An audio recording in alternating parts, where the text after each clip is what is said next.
오늘은 그 종교개혁주일입니다. 그러니까 유럽에서 1517년 10월 31일 독일 비텐베르크 대학 교회에 우리가 아는 것처럼 95개조의 반박문이 붙였던 것을 기념하는 날이 종교개혁주일입니다. 당시 이제 부패하고 타락한 로마 가톨릭 교회를 이제 갱신할 목적으로 이런 95개조 반박문이 붙였는데 그것이 이제 16세기에 종교개혁의 이제 불씨를 마련했습니다. 종교개혁을 통해서 5가지 솔라라고 하는, 그러니까 오직이라고 하는 그 단어가 형성되었는데 그것이 오직 믿음, 오직 성경, 오직 은혜, 오직 그리스도, 오직 하나님께 영광이라고 하는 이 5대 솔라라고 하는 말들이 탄생하게 되었습니다. 솔라라고 하는 말은 유일하다 이런 뜻입니다. 이것밖에는 없다 이런 뜻입니다. 이게 솔라입니다. 그러니까 종교개혁 사건을 통해 우리가 알 수 있는 것은 핵심이 남게 되었다는 것입니다. 아주 중요한 부분이 남게 되었다는 것인데 그 5가지가 오직 믿음, 오직 성경, 오직 은혜, 오직 그리스도, 오직 하나님께 영광입니다. 개혁은 무엇이 이렇게 확 뒤바뀌는 걸 개혁이라고 우리는 생각하기 쉽지만 그렇지 않습니다. 개혁은 인생에 있어서 역사에 있어서 중요한 것, 영원한 것, 올바른 것이 남는 게 개혁입니다. 이제 한 단어로 뭐라고 그러죠? 진리라고 합니다. 그게 개혁입니다. 그러니까 우리의 인생 가운데 깎여 나가서 결국 궁극적으로 남아야 될 것만 남는 것, 그것이 개혁인 것입니다. 오늘 우리는 본문을 통해서 믿음을 살펴볼 것입니다. 사람이 얼마나 안 변하는가 이것에 대한 이야기를 하려고 합니다. 제가 몇 년 전에 삶도 힘들고 목회도 힘들어서 저를 아껴주시는 은사님을 찾아가서 이런저런 이제 고민을 이야기했습니다. 그때 이제 교수님이 저한테 그런 얘기 하셨어요. 얼마 전에 아는 분이 자기를 찾아와서 그렇게 이야기했답니다. 목회 26년 하셨는데 교회에서 사람은 안 변해! 이러면서 목회를 다 그만두셨다는 거예요. 제가 거기에 은혜를 받았습니다. 그리고 교수님 제가 좀 더 해보겠습니다. 그렇게 말했던 기억이 납니다. 26년 정도 목회하시고 나서 목사님이 사람은 안 변해! 그렇게 얘기하고 목회를 딱 그만뒀다는 그 말이 저한테는 그냥 위로가 됐습니다. 목회 이제 2자리도 해보지 않은 사람이 너무 성급했구나. 좀 더 해보겠습니다. 그 이후로 제 마음의 그 무거움이 조금 이렇게 내려놔졌습니다. 정신분석학자인 우리가 잘 아는 칼 융에 의하면 인간은 그 의식적인 세계가 있고 무의식적인 세계가 있다라고 이야기합니다. 의식적인 그 세계는 어떤 세계냐면 자기 자신이 생각하는, 잘 알고 있다고 생각하는 나. 이게 이제 의식적인 것입니다. 이제 무의식적인 건 자기가 이제 잘 모르는 것인데 이제 잘 변하지 않으려는 나가 이 내면 안에 있다라고 보았습니다. 쉽게 말하면 우리는 나와 이렇게 반대되는 모습 내지는 자신의 이 성향이 억압되어서 난 적어도 안 그래 이러면서 살아는 현재의 나를 이렇게 자꾸 강화하는 것입니다. 강화한다는 말이 뭐냐면 안 변하려고 한다는 것입니다. 여러분 죄인이 그렇습니다. 영적으로 볼 때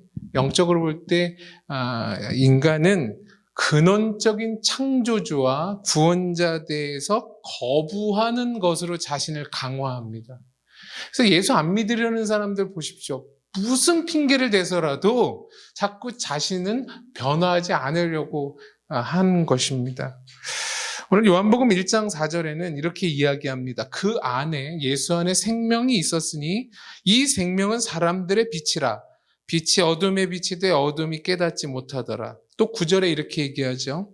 찬 빛, 곧 세상에 와서 각 사람에게 비추는 빛이 있었나니 그가 세상에 계셨으며 세상은 그로 말미암아 지은 바 되었을 때 세상이 그를 알지 못하였고 자기 땅에 오매 자기 백성이 영접하지 아니하였으나, 이게 여러분 죄인의 모습입니다.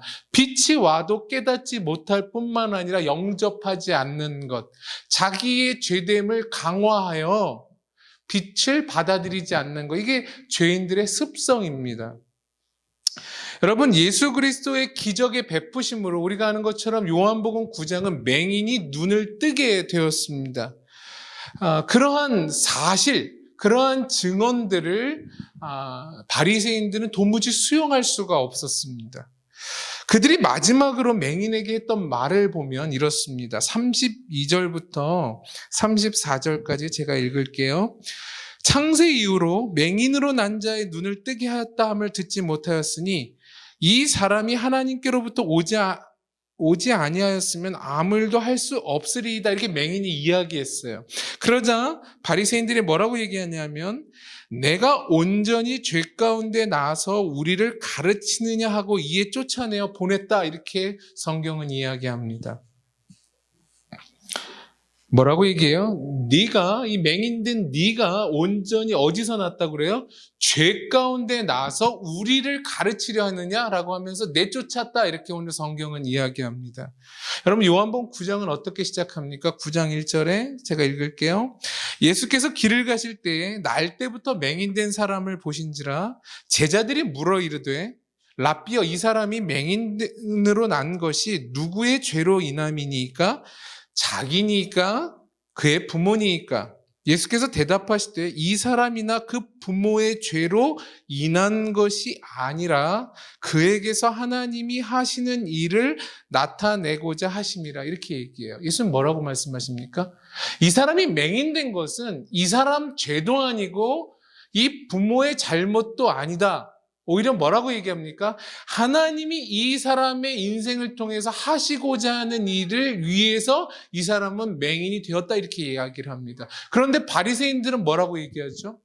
너 죄 때문에 너 맹인된 거야 라고 이야기하면서 내쫓았다라고 오늘 본문은 이야기해요. 여러분, 현재 상황의 근거에 대한 내용이 서로 다른 거예요. 바리새인들은 너 죄 때문에 맹인됐어 라고 얘기하지만 예수는 뭐라고 얘기해요? 죄 때문에 그런 것 아니야. 성부 하나님이 이 자를 통해 하고자 하는 일이 있기 때문에 이렇게 된 거야 라고 얘기해요. 적어도 맹인된 것은 이 사람의 죄의 결과는 아니다 라고 하는 것이죠. 우리가 인생을 살면 다 원인과 결과로 이야기를 해요. 어떤 현상이 일어나면 다 그건 원인이 있었을 거야 라고 얘기를 하죠. 더 나아가서 뭐라고 얘기한다고요? 운명론 정도로 얘기해요. 그렇게 된 것 다 이 사람의 운명이고 그 사람의 팔자야 라고 얘기하죠. 오늘 예수님 뭐라고 얘기하십니까? 상황이 인과율도 아니고 운명론도 아니라고 말씀하세요. 그렇다면 뭡니까? 하나님의 뜻이 한 사람보다, 그 여러 사람들의 생각보다 크시 다를 얘기하는 거예요. 그것을 아는 것을 믿음이라고 합니다. 원인과 결과의 법칙, 인간의 한계인 운명과 팔자보다 크신 하나님의 계획이 있다. 이걸 아는 게 믿음이에요. 근데 우리가 늘 어디에 헤매이죠? 이 두 가지 헤매인다고요. 인과율, 그리고 팔자, 운명에 우리는 허덕인다고요. 그것보다 더 큰 하나님의 계획이 있다. 이게 믿음이라고 하는 것입니다. 우리의 상식, 우리의 이해, 우리가 도무지 납득하지 않으면 받아들여지지 않으라고 하는 이 죄인된 습성, 보다 더 큰 하나님의 선하시고 완전한 뜻이 계시다. 난 잘 몰라도 그걸 인정한다 라고 하는 것, 그게 중요합니다. 우리가 알고 있다고 여기는 얄팍한 생각들 있잖아요. 특히 신앙의 이름으로 좀 알고 있다라고 하는 것, 그것으로 사람을 판단해서는 안 돼요. 오늘 누가 그렇죠? 바리새인들이 그랬어요. 내가 잘 알아. 내가 성경을 잘 알아. 내가 신앙이 좀 있어로 판단하잖아요. 뭐예요? 이 맹인된 결과는 다 죄 때문에 그래 라고 이야기하죠. 여러분, 모르면 가만히 있어야 됩니다. 알면 어떡할까요? 가만히 있어야 됩니다. 그게 신앙입니다. 우리는 신앙을 어디다 쓰는 법을 배우지를 못했어요. 이렇게 집 나르시는 분들 보면 이렇게 몸을 쓸 줄 아시잖아요. 힘을 쓸 줄 아시잖아요. 근데 이제 젊고 막 그러면 이제 혈기밖에 없어요. 저희가 신앙을 다 그렇게 배웠습니다. 신앙을 뭘로 배웠죠? 우리는 열정으로밖에 안 배웠어요. 그럼 100년 전 신앙입니다. 그럼 요즘 젊은 사람들 열정이라도 있나요? 그것도 없잖아요. 열정에 위에 뭘 쌓아야죠. 그게 신앙이라고요. 난 엄마를 이해하지 못하겠어. 아빠의 신앙을 이해하지 못해. 답답해. 그 똑똑한 것을 여러분은 교회 생활하시면서 얼마나 헌신했나요? 그러니까 열정 위에 뭔가를 쌓아야죠. 근데 열정이 전부라고 착각하면 안 되죠. 그러니까 우리가 신앙, 힘쓰는 법을 우리는 이렇게 열정으로밖에 못 배웠어요. 근데 오늘 뭐라고요? 모르면 입 다무는 게 신앙이다. 알면 더 말하고 싶죠? 그때 더 입을 다무는 게 신앙이다. 그러니까 신앙을 여기다 쓰셔야죠. 내가 보니 너는 온전히 죄 가운데서 이러이러하는구나 라고 하지 마십시오. 제가 거듭 말씀드립니다. 믿음이 좋다고 하는 사람들이 보통 교회를 망칩니다. 이 교회가 기도가 없다. 이 교회에 사랑이 없다. 이 교회에 전도가 없다. 이 교회에 열심이 없다. 등등으로 그 신앙 좋은 것으로 교회를 망쳐요. 알면 본인이 하면 되잖아요. 사랑이 없으면 자기가 사랑을 베풀면 되잖아요.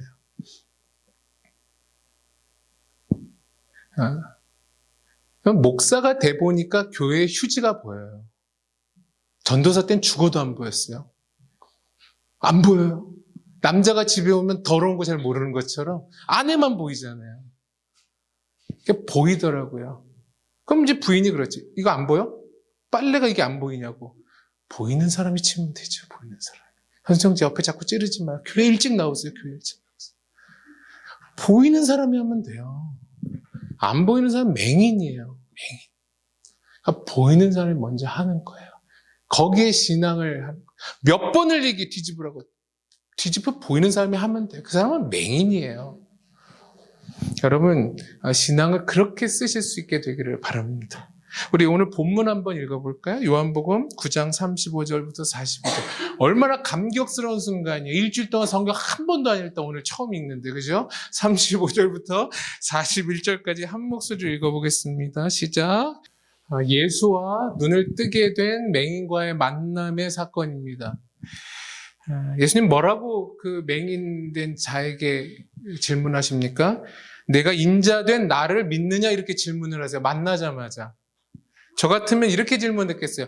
어떻게 보이기는 잘 보이냐? 이렇게 좀 물어봤겠어요. 아니면 너 눈 뜨게 한 사람이 나야 라고 저는 얘기했을 것 같아요. 아니면 너 보니까 눈 뜨고 나서 바리새인들하고 많이 다퉜다고 내가 들었는데 뭘로 다퉜냐? 뭐 이런 거 물어봤겠어요. 근데 예수님이 보자마자 처음 인식한 그 맹인에게 너는 인자된 나를 믿느냐라고 질문을 하세요. 그건 뭐예요? 메시아 하나님으로서 나를 믿느냐 이 질문이에요. 내가 하나님인 걸 넌 믿냐? 이렇게 물어봐요. 맹인된 자의 대답이 뭐죠? 오늘 우리 성경에는 주여 그가 누구시오니까 내가 믿고자 하나이다 이렇게 얘기해요. 근데 이게 이제 원문으로 얘기하면 이게 더 맞는 것 같아요. 제가 믿고자 하는데 그가 누구입니까? 이렇게 얘기하는 거예요. 그러니까 강조점이 믿고자 한다는 거에 있어요. 내가 믿고 싶어 그러는데 그분이 누구입니까? 라고 질문하는 거예요. 그러니까 지금 이제 눈뜬 맹인은 어떤 마음이 있는 거야? 믿고자 하는 마음으로 충만한 거예요. 근데 그분이 누구인지를 자기가 인식하지 못하니까 지금 헤매이고 있었던 거예요. 근데 예수님이 그렇게 얘기해요. 너가 그를 보았거니와 너와 말하는 자가 그니이다 이렇게 말해요. 한마디로 말하면 뭐죠? 내가 그다 이렇게 얘기하는 거예요. 무엇이 연상되지 않으십니까? 출애굽기 3장에 보면 모세가 장인 이드로의 집에 살고 그 광야 가운데서 이제 양을 치는 거예요. 근데 이제 양을 치다가 보니까 호렙산 근처에 갔더니 우리가 잘 아는 것처럼 덤불에 떨기나무에 불이 붙었는데 사그라들지 않는 거예요. 신기하다. 그랬더니 거기서 하나님의 목소리가 등장하는 거죠. 가까이 하지 말아라. 나는 하나님이다. 이렇게 얘기를 하세요. 그리고 모세야, 여기 있지 마라. 내 백성 이스라엘을 출애굽시켜라 라고 이야기해요. 그러니까 모세가 뭐라고 얘기합니까? 하나님의 현현 앞에, 그 불 앞에. 하면 내가 가면 이스라엘 백성이 너 누가 보냈다라고 얘기하면 그럼 뭐라고 대답해야 됩니까? 라고 했을 때 하나님께서 말씀하신 내용이 있죠. 뭐죠? 나는 스스로 있는 자다. 그렇게 이야기해라. 이렇게. 그게 오늘 본문과 똑같은 말이야. 나는 나다 이 말이죠. 제가 믿고자 합니다. 그가 누구입니까? 라고 했을 때 예수님이 나는 나다 이렇게 얘기하는 거예요. 그러니까 구원의 주체자로서의 하나님, 그게 오늘 성경에서는 인자라고 표현을 해요. 그러니까 구약에서 본다면 이스라엘 백성을 대표하는 자로서 누가 서요? 모세가 있는 것처럼 신약에 인류를 대표하는 자로 누가 있죠? 예수가 계신 거예요. 그 예수를 믿느냐라고 하는 것이 인자를 믿느냐라는 말이에요. 그러니까 다만 내가 눈뜨게 해준 분을 믿느냐 그 얘기가 아니라 이것뿐만 아니라 너의 운명과 너의 생명을 책임질 하나님으로 나를 믿느냐라는 질문에 이미 맹인은 믿을 마음으로 충만했어요. 그게 인자를 믿느냐 이런 뜻이에요. 오늘 이제 성경 9장을 이제 거의 종합해 보건데 이제 세 단어로 이 맹인된 스토리가 진행돼요. 지난주에 무슨 얘기했죠? 아는 것에 대한 이야기였어요. 알미 오늘 본문에 보면 믿음으로 확장돼요. 그리고 믿음이 무엇으로 방향성을 가냐면 예배로 가요. 예배라는 단어가 없는데요. 38절에 맹인이었던 사람이 뭐라고 해요? 제가 믿습니다. 인자된 당신을 믿습니다. 그리고 그분께 뭐 했대요? 절했다 이렇게 나와요. 그것이 이제 신약성의 프로스키네오라고 하는 단어인데 이거는 엎드리다. 그리고 그분의 발에 입맞추다. 그러니까 지금으로 말하면 예배하다 이런 뜻이에요. 그렇게 굉장히 프로스키네오라는 말이 많이 나와요. 그러니까 한 사람이 하나님을 모를 때부터 하나님께서 어떻게 역사하냐면 그 안에 영적인 감각을 일으키시고 믿음을 허락하시고 결국 어느 반열까지 이르게 하세요? 예배, 경배의 영역까지 이르게 하신다는 것을 우리 이 짧은 스토리를 통해서 깨달을 수 있는 거예요. 여러분, 영적인 감각이 깨어난다라고 하는 것, 살아난다는 것은 무엇을 향하죠? 왜 영적인 감각이 깨어날까요? 그건 믿음을 위해서 깨어나는 거예요. 이걸 좀 쉽게 설명해 보자면 제가 늘 말씀드리는데 결혼하면 신앙이 더 좋아야 합니다. 왜냐하면 아는 것을 실제로 깨닫게 되는 거거든요. 책으로 봤던 것을 현실로 공부하는 게 결혼입니다. 우리가 여러분 결혼을 할 때 일반적으로 다 그렇진 않지만 정상적이라면 결혼을 할 때에는 대상자에게 뭐가 일어나야 되죠? 사랑의 감각이 일어나야 됩니다. 주변에 제 아무리 저 남자가 좋다, 저 여자가 좋다라고 말해도 그 대상자에게, 그 상대에게 사랑의 감각, 사랑의 감정이 일어나지 않으면 사실상 진실된 관계를 맺기가 불가능한 것이 결혼입니다. 아닌데요. 뭐 돈 있으면 하겠는데요. 아닌데요. 제 필요가 있으면 다 하겠는데. 그건 이제 비정상적인 것이고요. 여러분, 우리가 결혼했던 상황을 보십시오. 느닷없이 뭐가 사랑의 감정의 폭풍처럼 우리 가운데 와서 경험해보지 못한 미지의 세계인 결혼으로 골인을 합니다. 아무리 고민하고 애써도 모르는 건 매 마찬가지인 게 결혼이죠. 그런데 저는 가끔 결혼 생활을 오래 하신 분들, 30년, 그리고 50년 했던 분들에게 그러한 얘기를 듣습니다. 내가 30년을 이 사람이랑 살았는데, 내가 50년을 이 사람이랑 살았는데 아직도 이 사람을 모르겠어. 이런 말을 많이 합니다. 그걸 들어요. 아직도 잘 모르겠어. 이 말이 믿음입니다. 아직도 그 대상을 오래 살았는데도 잘 모르겠어. 모르는 게 더 많은 것 같아 라고 말하는 것이 믿음이라는 거야. 아직도 잘 모르겠어라는 말은 뭐예요? 아직도 이 배우자가 내 안에 다 안 담겨 이 말인 것입니다.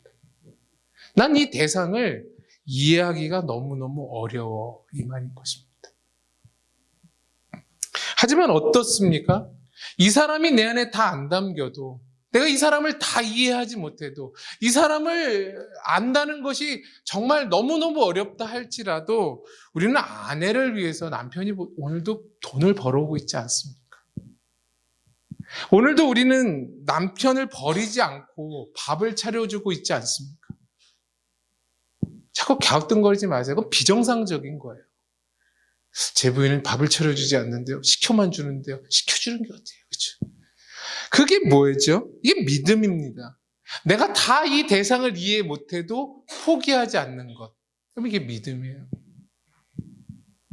믿음은 그래서 신비입니다. 믿음은 경이로운 것이고, 믿음은 우리의 이해를 넘어서는 겁니다. 그걸 믿음이라고 합니다. 우리가 생각했던, 우리가 신앙생활했던 한국교회에 있어서의 그 믿음, 보통 내가 발현되어지는 그 열정을 우리는 이제 딛고 넘어서야 되는 것입니다. 어렵죠. 그래서 늘 얘기하는 거죠. 전 뭐 골프를 치지 않지만, 골프를 이렇게 치는 분들이 이렇게 매일 이렇게 돈 내고 이제 레슨을 받고 나서, 내기 골프에 이제 위기에 닥치면 뭐죠? 그 폼이 다 흐트러지고 옛날 폼이 나오는 거죠. 우리가 그래요. 익숙한 것에 우리가 흐트러져요. 우리에게 있어서 믿음은 한국교회 가운데 내가 발현시킬 수 있는 것, 간절한 것을 우린 점철되어 왔어요. 이게 뭐예요? 딛고 넘어가야죠.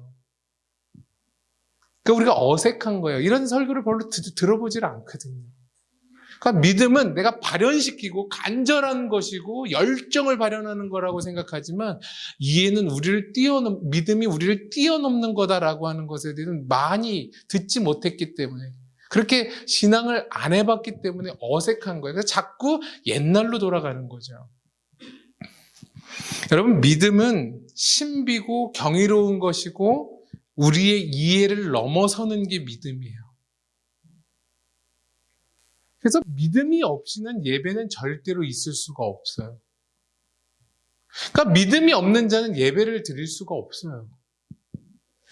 여러분, 우리는 나보다 상대가 클 때 우리는 대상을 예배해요.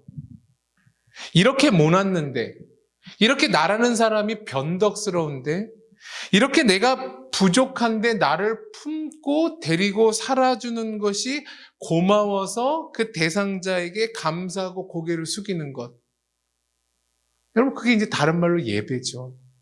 이렇게 부족한 나를 한평생 그래도 끌어안고 나를 돌봐주고 여전히 믿어주고 오늘도 사랑해주는 것으로 감격하여 그 대상에게 고개를 숙이는 것. 이게 예배인 거예요. 그걸 뭘로 여러분 배우시죠? 결혼으로 배우시는 거잖아요. 신앙이 그렇다고요. 문 열고 와서 이 교회 생활하는 것, 여기가 신앙의 전부가 아니고, 그러니까 에너지를 우리는 95%를 교회 와서 다 쏟고 나가서는 뭘 해야 될지 모르잖아요. 그런 것이 아니라 문을 열거나 닫거나 우리가 갖고 있고 믿고 있는 신앙이 어디에 힘을 줘야 되는지를 깨닫는 것, 굉장히 중요합니다. 그걸 결혼 생활에도 하시는 거예요.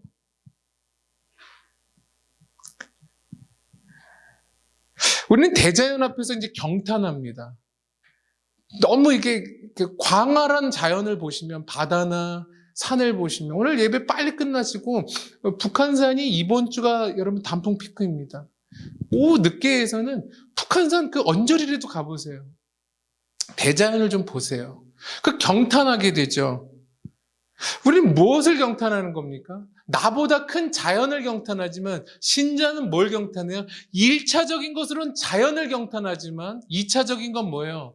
믿음이 없는 사람이 볼 수 없었던 이 자연 너머에 계신 이 자연은 위에 군림하시고 자연을 다스리시는 자연 안에 하나님의 속성을 숨겨놓으신 그 하나님을 보고 뭐 하는 거예요?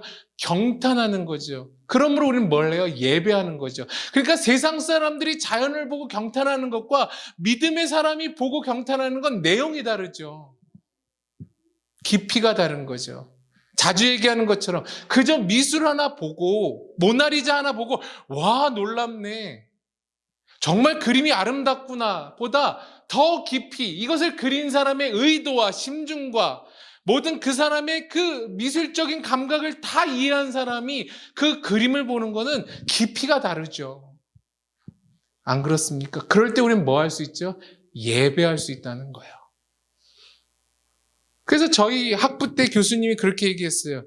이 가을에 제가 남한강변에 했는데 너무 이 아름다운 이 날에 실론을 배우는데 점심 먹고 다 이렇게 졸 때 여러분 실론을 배우는데 이 조그만 100석도 안 되는 이 자리에서 무슨 하나님을 논하겠냐고 다 대자연으로 나가라고 막 그랬어요. 교수님 그럼 출석 체크는 어떡합니까? 그건 하고 나가야지 이렇게 얘기하신 거죠. 실론을 어떻게 교실에서 배우겠는가? 대자연으로 나가라. 멋있었던 교수님이 계셔요. 그런 교수님 꼭 학교에 오래 계시진 않아. 여러분 하나님을 깨달으시려면 밖으로 나가셔야죠. 대자연을 보셔야죠. 경탄하는 것이 뭐예요? 예배죠. 여러분 그런 하나님을 예배하는 자로서 해야 될 것은 무엇이냐면 질문이 있어야 돼요. 질문. 오늘 맹인된 자는 뭐라고 얘기합니까? 내가 믿고자 하고 내가 예배하고자 하는 당신은 도대체 누구이십니까? 라고 질문을 하는 거예요. 알아야 예배하죠. 예배하는데 알고 싶어야 되잖아요. 여러분 존 파이퍼라고 하는 미국의 개혁주의 목회자는 열방을 향해 가라고 하는 책에서 이렇게 이야기합니다. 교회의 궁극적인 목표는 선교가 아니라 예배다. 선교가 존재하는 이유는 예배가 존재하지 않기 때문이다. 궁극적으로 남는 것은 선교가 아니라 예배다. 왜냐하면 궁극적으로 중요한 것은 사람이 아니라 하나님이시기 때문이다. 이렇게 얘기했어요. 선교를 하는 이유는 그 지역에 그 땅에 예배자가 없기 때문에 선교하는 것이지 궁극적으로 선교도 없어질 것이다. 뭐만 남죠? 하나님과 예배만 남을 것이다라는 거예요.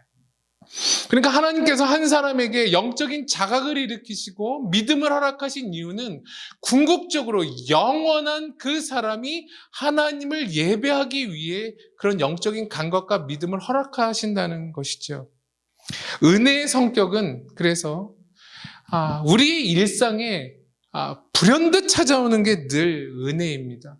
그리고 그 은혜는 늘 우리로 하여금 그 하나님, 은혜의 주체자이신 하나님을 주시하게 하고 꼭 은혜는 그 하나님을 예배하게 만들어요. 그래서 보통 뭐예요? 감사합니다. 고맙습니다. 라고 하면서 끊임없이 은혜가 하나님을 향하게 만들어요. 오랫동안 인터넷 커뮤니티에 떠도는 유머가 있습니다. 학사와 석사와 박사와 교수의 차이점 이렇게 글들이 이렇게 있는데 석사는 내가 공부를 좀 더 해보니까 모르는 게 조금 있는 것 같다. 이게 이제 석사래요. 박사는 생각보다 모르는 게 많다라고 여기는 게 박사고 교수는 나는 아무것도 모르는데 내가 얘기하니까 학생들이 다 믿더라. 이게 이제 교수라는 겁니다. 저희는 어디쯤일까요? 초졸 정도 됩니다. 초졸. 우리 저희 모두 뭐죠? 난 모르는 게 없다 이렇게. 요한복음 9장 40절에 바리새인들이 이렇게 반문합니다. 우리도 맹인인가? 예수께서 이르시되 너희가 맹인이 되었더라면 죄가 없으려니와 본다고 하니 너희 죄가 그대로 있느니라. 너희가 어떻게 여기는 줄 아냐? 본다고 하니 라는 거죠. 내가 스스로 생각하기에 본다라고 여기는 건 말고 정말 하나님의 은혜가 나의 내면의 눈을 뜨게 하신 것이 도대체 맞는가를 질문하셔야 돼요. 여기에 집중하셔야 돼요. 정말 하나님의 은혜가 찾아와서 나라면 할 수 없는 이 깨달음과 믿음의 영역으로 가게 하시는 그 하나님의 도우심을 난 지금 경험하고 있는가? 나의 알미, 이 깨달음이 믿음으로, 그리고 그 믿음이 예배의 자리로 날마다 나를 이끄시는 경험을 한 것이 도대체 언제였던가라고 우리는 질문해야 돼요. 지난주 어떠셨습니까? 은혜가 찾아오셨습니까? 그 은혜가 나로 하여금 그 은혜의 주체자인 하나님을 주시하게 만들고 그 하나님을 예배하도록 만드셨습니까? 내가 알려고 하지 않았을 때, 내가 간절하지도 않았을 때 불현듯 찾아와 나로 하여금 열정을 일으키시고 그 하나님과 친밀하게 하셔 그 하나님께 헌신하고자 하셨습니까? 그 은혜입니다. 여러분, 요즘에 EBS에서 보니까 사랑에 대한 이야기를 다큐멘터리로 하는 프로그램을 봤습니다. 사랑은 보통 학자들이 열정이 다가 아니랍니다. 열정, 그리고 보통 친밀함, 헌신, 이 세 가지를 종합해 볼 때 그걸 사랑이라고 하는 것입니다. 그러니까 우리의 사랑이 보통 젊을 때 열정 정도로 끝나요. 근데 사랑이 어떻게 하는 거죠? 친밀함으로 가야죠. 그리고 그 친밀함이 뭘로 가야 돼요? 헌신으로 가야죠. 이것은 순서이기도 하지만 이게 종합해서 이루어지는 사랑의 성격 아니겠습니까? 언제까지 과거에 했던 것으로만 울고 먹겠습니까? 나도 10대 때 그렇게 예수 믿어봤어. 나도 20대 때 그렇게 예수 믿어. 그럼 지금은 친밀하시냐는 거예요. 지금은 그 하나님께 헌신하시냐는 거예요. 우리가 사랑이 여러분 좀 더 이렇게 입체적이고 점진적이고 확장되어져 가야 되지 않겠습니까? 언제까지 과거의 열정만 우러먹고 살겠습니까? 지금 친밀하십니까? 지금은 그 열정 위에 친밀함을 덧대고 계십니까? 그 친밀함이 너무 커서 헌신하고 계십니까? 왜 헌신하지 않으십니까? 친밀함이 없어서 그렇죠. 그렇게 종합적으로, 입체적으로 보는 게 이 한국 사회에서 너무 단순해진 거예요. 우리 신앙이 그냥 불사르는 거라고 생각하는 거죠. 훨씬 커요.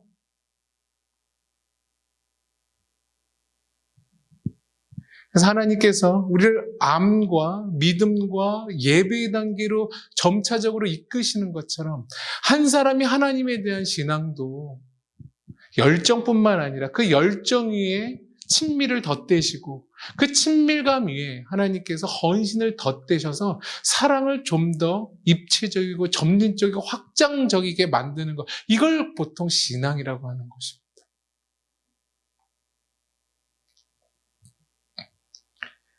우린 이런 기도를 해야죠. 주님, 우리는 주님을 보지 못합니다. 아니, 주님 없이는 볼 수 없습니다. 저를 불쌍히 여겨주십시오.